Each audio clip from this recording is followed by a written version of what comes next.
Alright guys, Murph's here, and today we're going to do a little Murph Hot Take, which is a fairly recent sorta series here on the channel. And today in a Murph Hot Take, we're going to discuss why having a pet pistol cartridge is silly, and why putting faith in a pistol cartridge is flawed. Interesting start right off the bat. There are a couple of caveats that we need to get into before we get too deep into this. The first thing that I want to identify is that it's the long-standing opinion on this channel that handguns are ineffective fight stoppers. However, handguns are convenient fight stoppers because you're more likely to have a handgun with you should a fight arise as opposed to a long gun. Long guns are way better at stopping fights. You have so much more velocity, so much more energy, so much more, especially at close range, so much more effective terminal ballistics on target. However, rifles, even SBRs, or 3 points of contact pistols, as I refer to braced pistols, are cumbersome. They're obtrusive. They're heavy. They get in the way. They get hung up on things. Like, it's not very comfortable to walk around all day with a rifle, coming from somebody who's done it a lot throughout their life and will continue to do so throughout their professional career. A handgun is far more convenient for that type of application, in addition to the fact that it's generally culturally frowned upon to be able to be brandishing a firearm of some sort. So whenever it is that we're talking about concealed carry, or if you're a qualified professional and are authorized to carry, being able to have that type of overt form of carry is so much more comfortable and also so much more easier to be able to move through life at that point.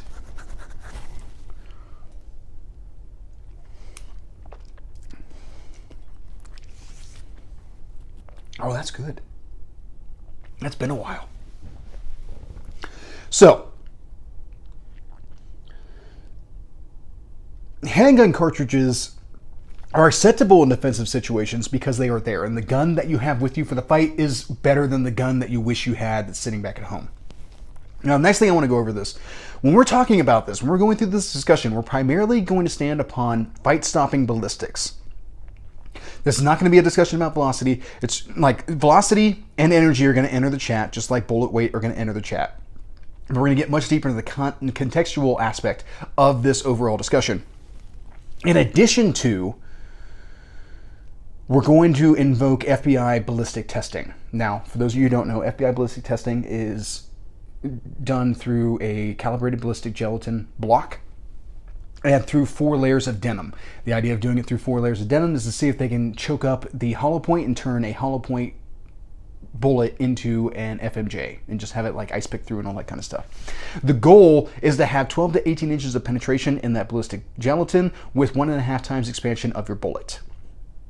These are the key things whenever it is that we're talking about fight-stopping ballistics. It's not how much energy, it's not how big the bullet is, it's not how fast it's going. All of those things come together to give us those fight-stopping results. Now, also a lot of times people talk about that 12 to 18 inches. They're like, well, most people aren't 12 to 18 inches thick, which, like, first off, have you looked around lately? Second off, a lot of people like to say, like, oh, it's supposed to go from like your hip to your shoulder or something along those lines. That may be part of the overall discussion, but I think it's important to also get out to the fact that ballistics gelatin is calibrated to account for all of the different things in your body. So that's, we capture clothing by having the denim in front of it, but that's skin, fat, muscle, hair, bones, air and fluid-filled organs, all those types of things. You have a lot of different densities within your body. Ballistic gelatin is trying to accommodate all of those. So it's very likely that depending on what type of projectile it is that you choose, you may not necessarily get over-penetration type characteristics. It could slow down enough based on where it is that it hits in the body in order to actually get stuck in the body. A whole lot of stuff goes in with that. So regardless, 12 to 18 inches in ballistics gelatin is not necessarily 12 to 18 inches in the human body. That's what I'm trying to get after by saying that. Now, another thing that I want you guys to take into the context of this overall discussion, this is a contextual discussion. We're going to talk about recoil management. We're going to talk about size and weight and all those types of things. As a part of my profession, I work with a lot of professions that have tangible connections to mine, primarily based around my expertise. So I have a very specific expertise that gives me a lot of access to a lot of different roles. I don't like to necessarily stand on my job and all that kind of stuff. We're not invoking my experiences and how they impact how it is that I formulated opinions over time. What we're talking about is how it is that I assess information. So by having to work with a lot of people who have tangible connections to like my principal expertise, I have to be able to advise them based off of their limitations, be it equipment or their regulations or how it is that they're trained, like what level it is that they're trained to and all that kind of stuff. There might be one guy who's very proficient in this type of activity, in this type of action, but he's never done it this way over here and it's not supported by his, say, doctrine, and therefore he cannot employ it in that manner. I accommodate for that, take that into account, and then help direct them how to be able to build new methods of doing things or learn new stuff that is in line with their things, that are safer, more efficient, display a higher level of expertise, whatever it is that it may be. In addition to that, I've also taken this outside of just even the continental United States and done this type of thing all over the world. So when I evaluate information, I evaluate it in a three-dimensional manner in order to make sure that when people get stuff from me, they are getting what they need. Everything in self-defense is a conscious trade-off. Information is how someone determines where it is that they're making the conscious trade-offs. And they have to have accurate education. They have to have information represented to them in a manner that is relevant to them so that they can make the best. And when we're making recommendations out there, be it we're just like dropping advice in a discussion forum or something along those lines, or somebody comes up to us and is like, hey man, I really think the world's going to crap. I want to get a gun. What is it that I should get? And those types of things. We have to take into account what they're capable of doing, what their budget, what their proficiency's at, and remove our bias in the information that we give them. We can have some bias, but first off, we have to make sure that we identify that it's bias, and then we need to look for counter arguments against our own bias that'll help them make the best and most informed decision. Telling somebody information that is potentially going to impact them on their worst day is no small thing. It is something that is not respected enough. So if you're making recommendations to somebody, you better carry that respect with you for what it is that you're advising them for.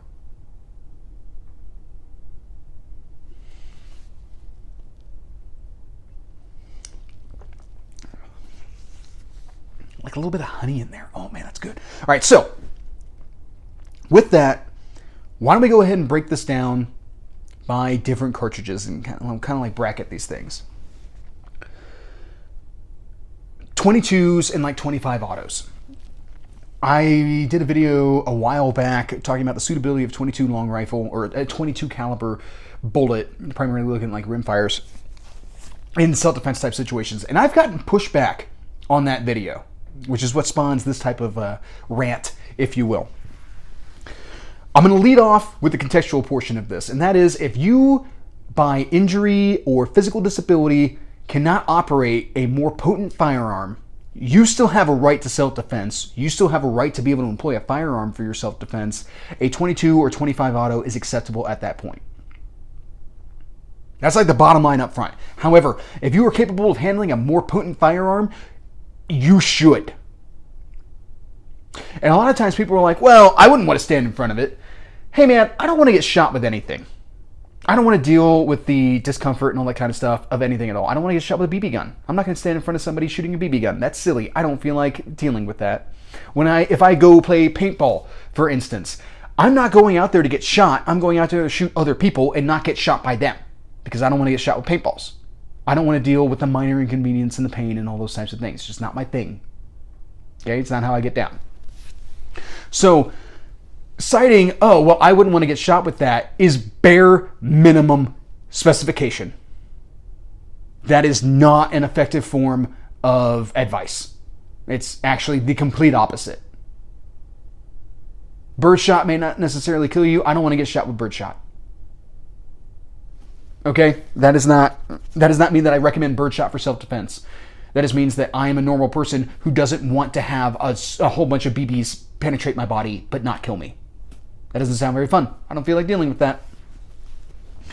Also, I remember I got a comment somewhere in that video of somebody going like, oh, here we go again. Are we talking about like, modern designs and all that kind of stuff? We will later. That enters the chat later, but not with 22 long rifle. When we're talking about FBI statistics and all that kind of stuff, a 38 grain bullet at a 22 caliber getting 1.5 times expansion is not that impressive. You're not destroying that much more tissue. You might be destroying some tissue, but you're not destroying that much more tissue. Now, guys, long time viewers of the channel who've seen my cartridge discussion videos know that I'm going to invoke LuckyGunner.com, and that is because LuckyGunner.com has been doing a long-term study on a wide variety of cartridges, an ever-expanding body of information where they take 5-shot groups in ballistics gelatin following FBI testing standards, and they give you all of the results. They show you all 5 expanded bullets. They show you all the bullets in the testing media. They give you the average velocity, energy, as well as the penetration distance and all that kind of stuff.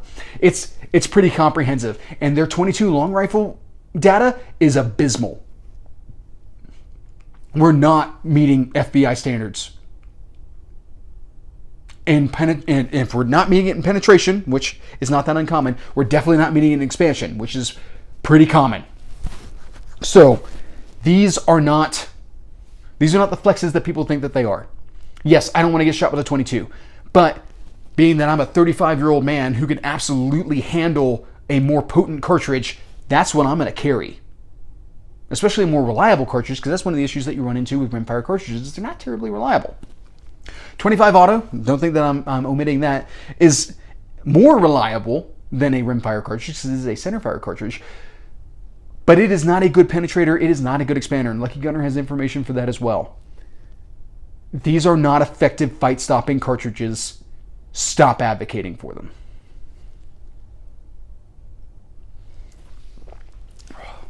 Little...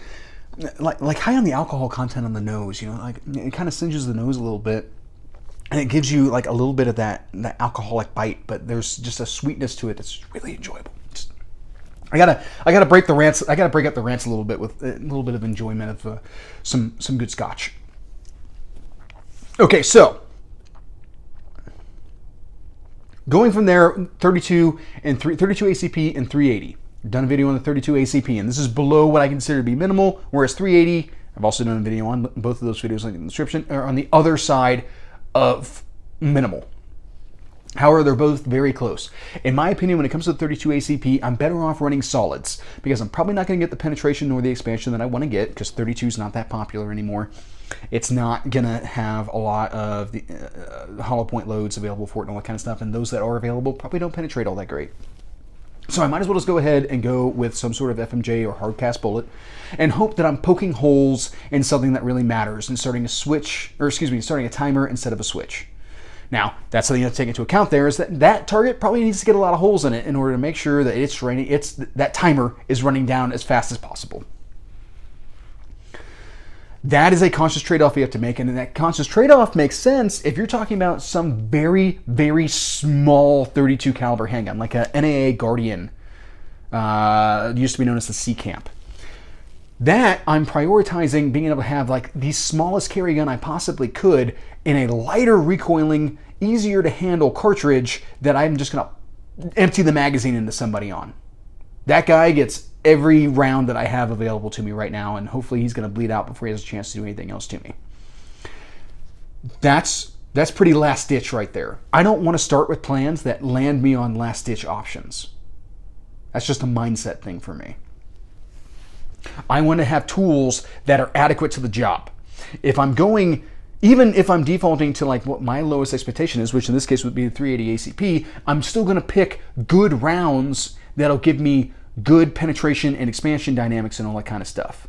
So the 380, huge fan of the 380. It is absolutely a minimal handgun for me. It's not something I would ever use for duty type use, but I would absolutely use it for self-defense and still do use it for self-defense type options. So you can find good loads. They are relatively available for the 380. That is beyond me being like, I'm going to run hard cast loads and just hope that I punch through something that matters.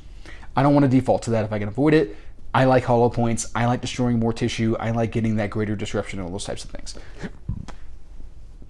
All right, so that's the discussion there when it comes to 380. Now we get to the real meat of the matter, which is the 9, 40, and 45. More so the 9 and the 45. Those have been long time beefing and have remained relevant in the market. The 40 Smith & Wesson is slipping away. As I previously stated in the 40 Smith & Wesson compromise video, which if you're interested in that, go ahead and check out the link in the description. you can find a load with a combination of velocity and mass in the 9mm 40 and 45 that will equate to the same, over 300 foot-pounds of energy. In addition to that, you can look at Lucky Gunner's charts and you can find plenty of loads in the 9, 40, and 45 that get the 12 to 18 inches of penetration with 1.5 times expansion consistently. It doesn't matter. But yet, I will still see videos where people talk about like how the 45 ACP is just so much more powerful than 9mm. I don't know how you can possibly be out there carrying 9mm. Every time I have done a 9mm video, which I'll post the links in the description of those videos, someone will be in the comment section being like, "What are you, some kind of soy boy with your 9mm 45 superiority?" And all that kind of stuff. It drives me up a wall. Now, something else throughout here, there are chamberings in the 40 and 45 that bump you up to 500 foot-pounds of energy. That's getting you into into 357 SIG, 357 Magnum, 10mm territory at that point. That is very interesting. It's very interesting. There's only a handful of loads that achieve that. I actually have some 155 grain FMJ 40 Smith & Wesson loads that are 1,200 feet per second. I had them for years. Kept them buried deep way in an ammo can because I really like that loading. That's 10mm ballistics with a much lighter projectile, so you kind of got to take that into account. And don't worry, we're going to get to the 10mm here in the chat eventually.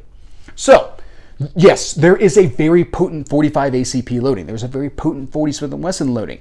9mm generally tops out just below 400 foot-pounds of energy. But those are just numbers. When I look at the numbers in action in the ballistics gelatin and all that kind of stuff, all three of these cartridges are performing adequately.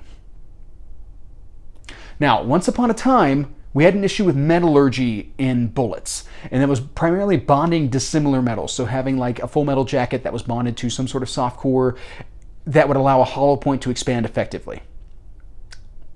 This was a problem once upon a time. And this type of problem is what brought in the relevancy of the 45 ACP and eventually the 40 Smith & Wesson. Because one of the advantages of the 9mm is that I have higher capacity. One of the advantages of the 45 ACP is that I have a larger base bullet. And when I go with the 40 Smith & Wesson, I get a compromise between the two. I remember many years ago in my hometown, there was an officer-involved shooting in which an officer discharged multiple 9mm rounds into an opponent. It was found afterwards in the autopsy that they did not effectively expand, and that police department moved to a 40 Smith & Wesson after that. Now, I would have thought you would have just found a different 9mm load that probably would have been cheaper, but the 40 Smith & Wesson fervor was full on at that time, so it's understandable that they went to it. The 10mm was developed because of the FBI's mishap with the 9mm in the Miami-Dade County shooting. Now, FBI develops the 10mm. Turns out the 10mm is difficult for females or men of a light build. Go ahead and check the sexism right there. There are also small dimension dudes who may not necessarily be able to handle the snap of 10mm. So then they went first to a 10mm light and then ultimately developed the 40 Smith & Wesson. The FBI is a trendsetter in the law enforcement demographic. So when they adopt the 10mm, quite a few other PDs would adopt, or quite a few police departments or law enforcement agencies would adopt the 10mm. When they went to the 40 Smith & Wesson, droves of law enforcement agencies went to the 40 Smith & Wesson. The FBI has now gone back to the 9mm because metallurgy has caught up to the point where you can bond dissimilar metals and get those better ballistic performance in the FBI ballistics testing. So now they're preferencing having a lighter recoiling handgun, a lighter gun in general, because one of the things about the 9mm is that it pairs fairly well with small, compact, lightweight handguns. Not as well as like a 32 ACP or even a 380, but SIG P365, incredibly popular, high capacity, relatively so, compact concealed carry handgun. Let alone when you start going after Glock 17s or CZP09s, so on and so forth. You can cram a lot of bullets into something that handles recoil exceedingly well and allows you to be able to stack hits on an opposing force. And when we consider that handguns are already ineffective fight stoppers to begin with, if it deserves to be shot once, it deserves to be shot more than once. We'll talk about that more here closer to the end when we get into kind of like defensive shooting dynamics and all that kind of stuff. We're going to gloss over that. I don't want to spend too much time on it. But the meat and the potatoes here is like the contextual comparison of these different defensive cartridges. Now, 40 Smith & Wesson comes along. We're like, absolutely, 40 Smith & Wesson, super awesome. I get more capacity than I do in a 45. Not quite 9mm capacity, but pretty close. Definitely higher capacity. And I get more the ballistic capabilities of the 45 ACP. Yes, you do. However, that comes at a price, and that is a very high pressure and snappy recoiling cartridge. Early 40 Smith & Wesson handguns were built on 9mm chassis, and they would have a tendency to crack those chassis. So that would cause most manufacturers to go to building their 9mm handguns on 40 Smith & Wesson frames so that they could just, put in a larger hole in the slide and then have a 40 Smith & Wesson capable handgun at that point. Glock is the outlier. Up until the Gen 5, Glock built everything on a 9mm frame except for the 10mm and the 45 ACP and a couple of other standouts that we're not going to get into because this isn't a discussion about Glocks. And then in the Gen 5s, the 40 Smith & Wesson guns, which are a recent introduction, have a slightly different dimension to them than the 9mm handguns. They may not necessarily fit in the same holsters. With 40 Smith & Wesson being a high-pressure, snappy cartridge, when you chamber it in smaller handguns, they become quite the handful. At one point, I had a Glock 27, and I liked my Glock 27. However, I had a tendency to find that whenever it is that I tried to hit the go button and go fast with that handgun, my groupings would open up way wide because it's a very snappy, aggressive handgun. I had to slow down in order to be able to really stack those hits. And my concern was that in a self-defense situation, I would revert to lowest level train and I would just slap that trigger, send rounds all over the place, potentially turn my justified shoot into a homicide investigation because I killed a bystander. I didn't want to have that happen. I traded that gun away. Now I want a Glock 27 back because I'm a little more mature in my shooting and all that kind of stuff, and I think I could better handle a 40 Smith & Wesson, and I did enjoy shooting the gun, honestly. It wasn't as bad as some people make it out to be. And the M&P Shield was made in a 40 at one point. I cannot imagine trying to run a slim 40 Smith & Wesson subcompact handgun like that. That sounds abysmal because it is so snappy. And with it being snappy, and people are like, "Oh man, just don't be a wuss about it, just be a man." A snappy handgun to a new shooter will induce a flinch. That's bad shooting fundamentals. We should not be putting people in a situation where they develop bad shooting fundamentals. That does not help them in the long term. So that is a critical aspect of this that needs to be communicated. Now, of course, all this is solved by training, but most of you don't train enough. So miss me with that.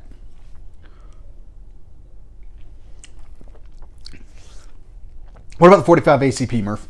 Well, the 45 ACP is a relatively low pressure round, like many early semi-automatic cartridges like the 32 ACP, the 380, so on and so forth. The 45 ACP had an early advantage because you had a wider, and you had more mass to work with. So one of the issues with early hollow points was in order to be able to have an effectively spanning hollow point, you needed a really big hole to be your hollow point. Well, that could be a problem with feed ramps and could induce malfunctions. So in order to be able to have an effectively functioning handgun, you had to have more ogive on the bullet in order to be able to ride up the ramp, which gave you less of a hollow point and caused that hollow point to be more likely to clog up and just ice pick through a target, not necessarily get all that expansion, all that kind of stuff. So the 45, in the worst case scenario, if it didn't expand, at least you had a 45 caliber bullet moving through to crush tissue and all that kind of stuff. That is, once again, suboptimal. That is a backup. That is expecting that my equipment's going to fail, whereas I should employ equipment that is good and does not fail. I should not default to compensating for my equipment.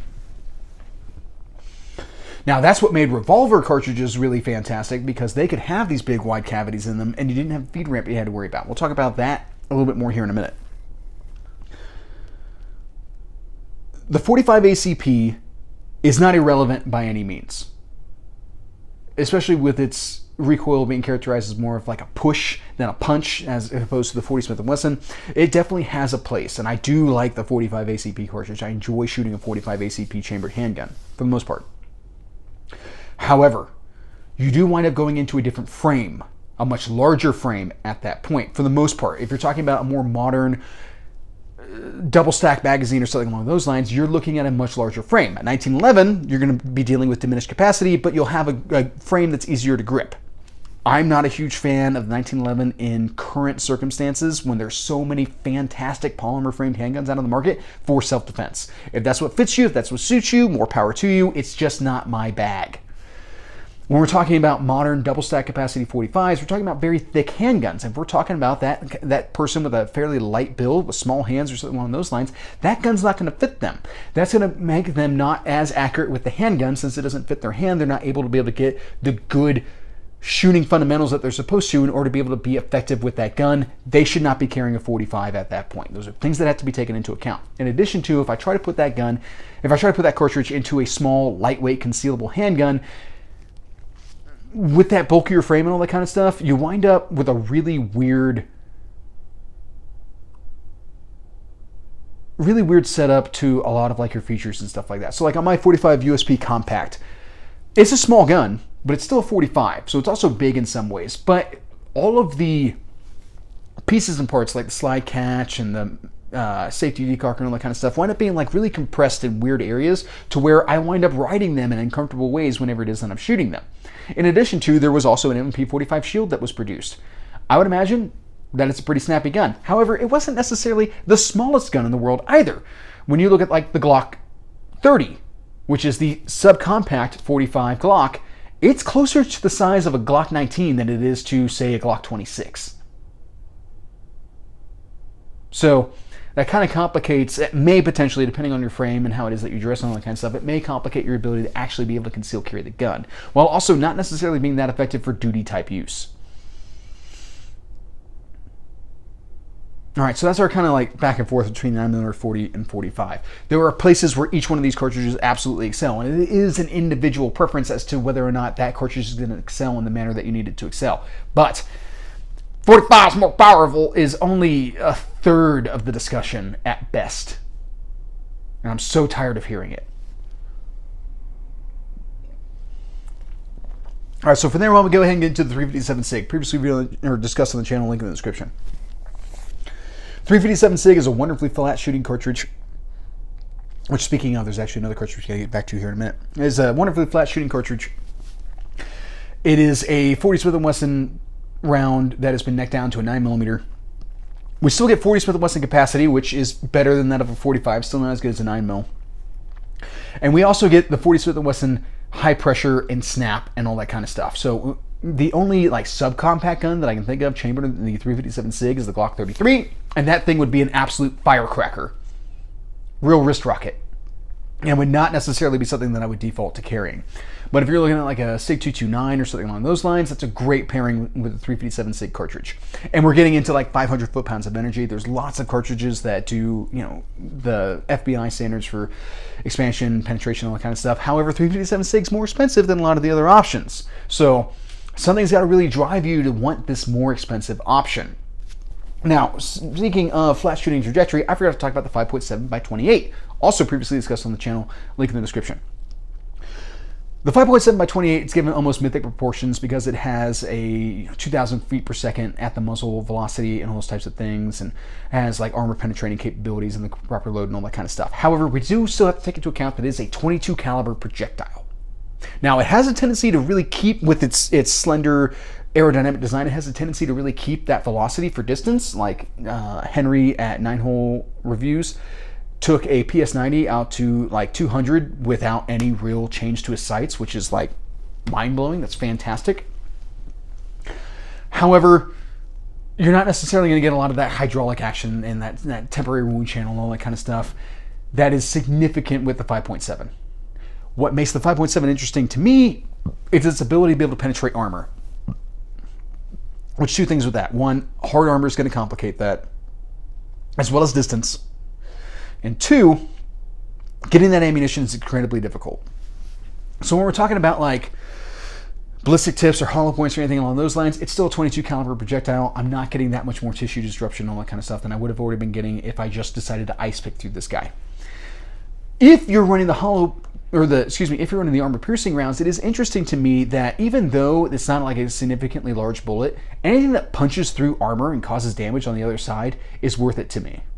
So that's where the 5.7 keeps some relevance in my opinion. Of course, it's very difficult to get a hold of that ammunition. Thanks, Obama. So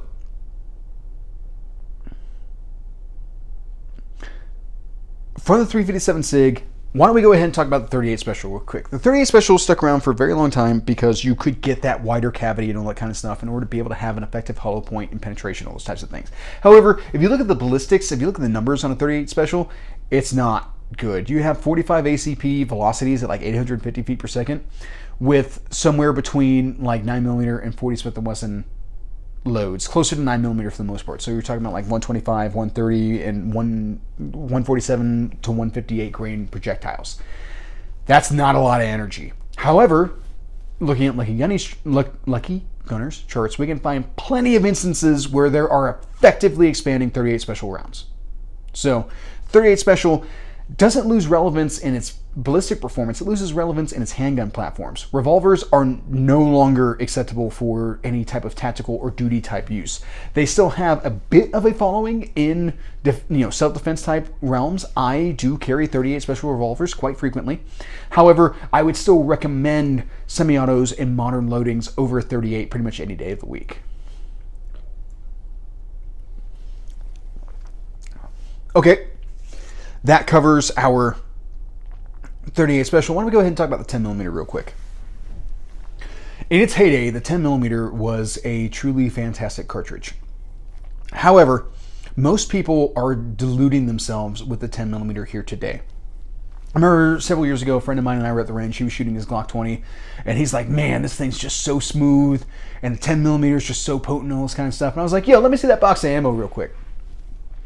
It was a 180 grain load, moving at 850 feet per second. That was the 10mm light loading that the FBI did after they identified that their agents were having issue with the 10mm. That is not the 10mm everyone's brought up on. The original loading was a 170 grain projectile moving at 1,200 feet per second. That's a lot of energy, both downrange and in your hand. So a lot of people are out there shooting basically inefficient 40 Smith & Wesson, which is what I refer to those lighter loads of 10mm. Now, can those loads perform effectively? Absolutely. 40 Smith & Wesson can perform effectively. But what you're gaining at that point is a larger frame and a potentially heavier gun, and not even the perceived benefits of the 10mm. What's the point? Now, that actually hot-loaded 10mm ammunition is expensive. Potentially detrimental to whatever it is that you're trying to do. That's something to take into consideration, but also that larger frame. 10mm and 45s are built on the same frames for the most part. So again, if you're somebody with small hands or short fingers or whatever it is that it may be, that gun may not fit you. So yes, you're getting over 500 foot-pounds of energy, and that's fantastic. But that does not mean that that gun is what's going to work for you effectively in the fight. Especially if you have small hands and it takes you more time to recover shot after shot and all those types of things. We'll talk about that more here in a minute. Something else I want to go ahead and address here. There have been circumstances in the past where somebody identified that the cartridge that you were carrying meant that you were looking for a fight. And that's why you shouldn't carry, 10mm or whatever it is that may be. I disagree with that philosophy. At the end of the day, before you get into a gunfight, you have to decide what is going to be your criteria to fight and potentially kill somebody over. You have to determine that beforehand. You can't decide that in the moment. And then also how you portray yourself in social media is going to have more of an impact at your trial than what equipment you used. If you go down the rabbit hole of like, well, I might be perceived as like this, that, or the other thing, while you're also getting on your Facebook page and talking about how you wish someone would, that statement is probably more detrimental than any equipment that you carried. Because that, in conjunction with the equipment that you carried, and then that you wound up in some sort of fatal shooting, is going to look bad. However, if you avoid those types of comments, if your predetermined criteria for what it is that's worth fighting for are sound, that is what we hope is going to win out in this circumstance, that you have to go up against a jury of your peers who are looking to determine beyond a shadow of a doubt whether or not you had ill intent.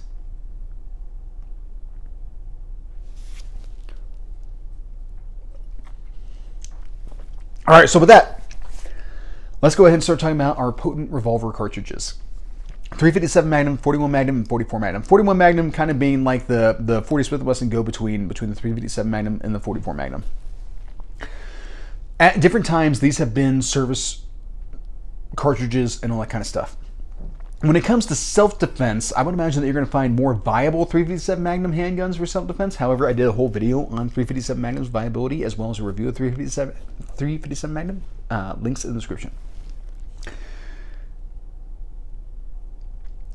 Going with, first off, none of these revolver cartridges are effective for duty use anymore. When you start talking about like concealed carry and stuff like that, you're going to want to look at like lighter options in order to be able to conceal. And each of these are going to wind up getting closer and closer to wrist rocket, especially as you go towards like the 44 Magnum. Something like a Smith & Wesson 329 PD Airlight. That is a very light gun chambered in a very potent cartridge. And that's going to have two impacts. One, it could potentially induce a flinch in your training. Because even in like some like potent 44 special, that thing's going to be a wrist rocket. And then two, it's going to impact follow-up shots. Anything that deserves to get shot once deserves to get shot twice.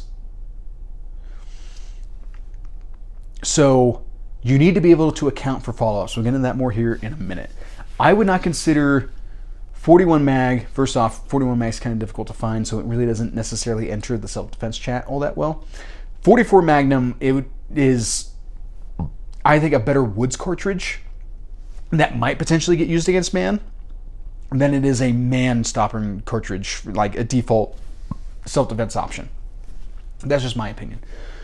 357 Magnum, huge fan of the 357 Magnum. However, you can still hit a point of diminishing return where you're running a lightweight revolver and training with it and all that kind of stuff. You eventually have to run your full power loads for training.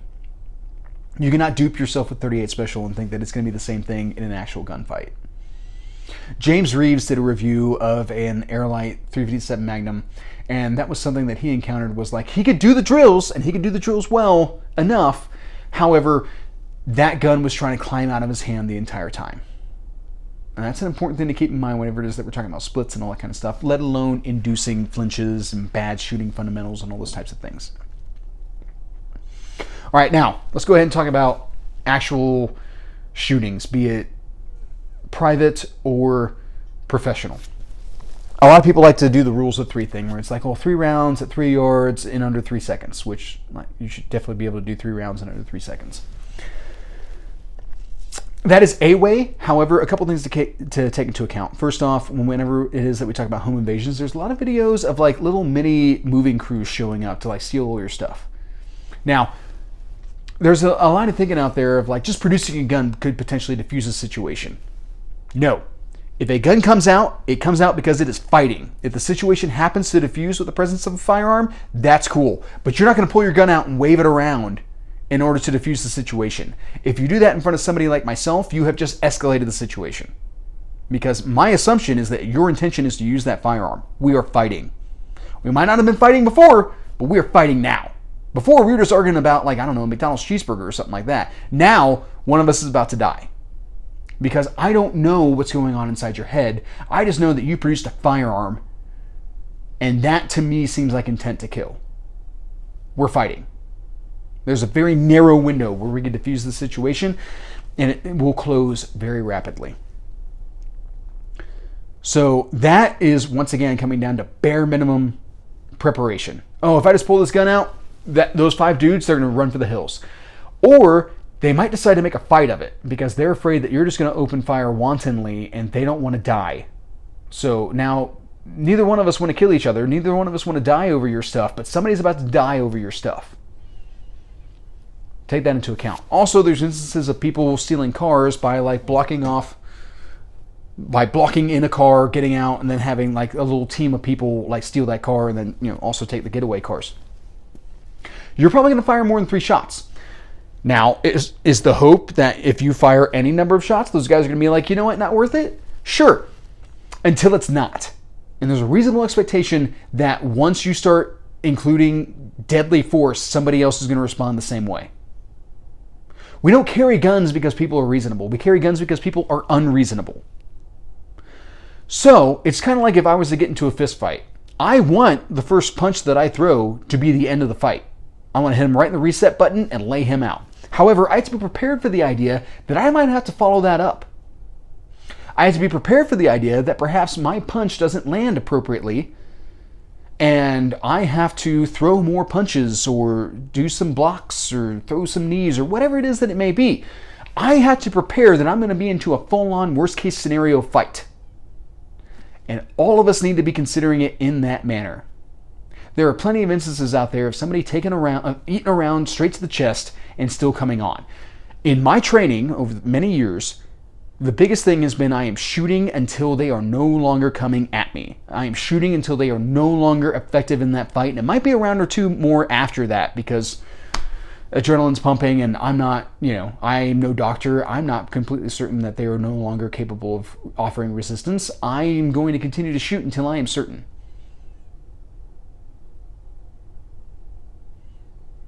Now, Murph, you said yourself you carry revolvers and stuff like that, so you're down with carrying 5 rounds. Potentially. Yes, I am. And a reload. And I'm trained up on reloads. I can do them pretty quickly, pretty efficiently.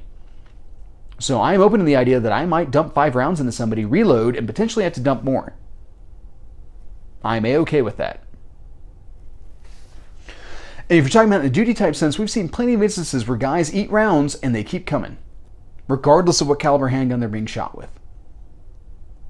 Adrenaline, drugs, any of the above are just funny things. Perhaps you're having a bad lot of ammunition. It doesn't expand effectively and ice picks right through them. There are lots of things that can come into it. They're wearing heavy coats and blah, blah, blah, blah, and so on and so forth. There's also plenty of instances out there where somebody takes 1 round and they're done. They're dead. They're out of it. They didn't want it that bad. You have to prepare like you're going to fight somebody who does want it that bad. There's also plenty of instances of police officers emptying all 3 magazines and not hitting anything. If you guys remember the officer who had an acorn fall on a car during a stop and he flipped out and emptied every magazine that he had in the car and did not hit the driver. Sent like 51 rounds downrange, 51, 52 rounds downrange, didn't hit anything. Training is an important aspect of this, and the vast majority of you do not train enough, I can tell you that right now. In order for arguments like, well, it's shot placement over, power, it's shot placement over capacity, and all those types of things. Most of you are not training to the point of placing accurate shot placement under stress. And that's just the reality of the matter. So, those are the contexts that we need to have whenever it is that we're either making recommendations or we're considering what it is that we're going to utilize for self-defense. Alright guys, this is a pretty long video. I appreciate it if you stuck with me this far. And that's pretty much what I got. Have a good day.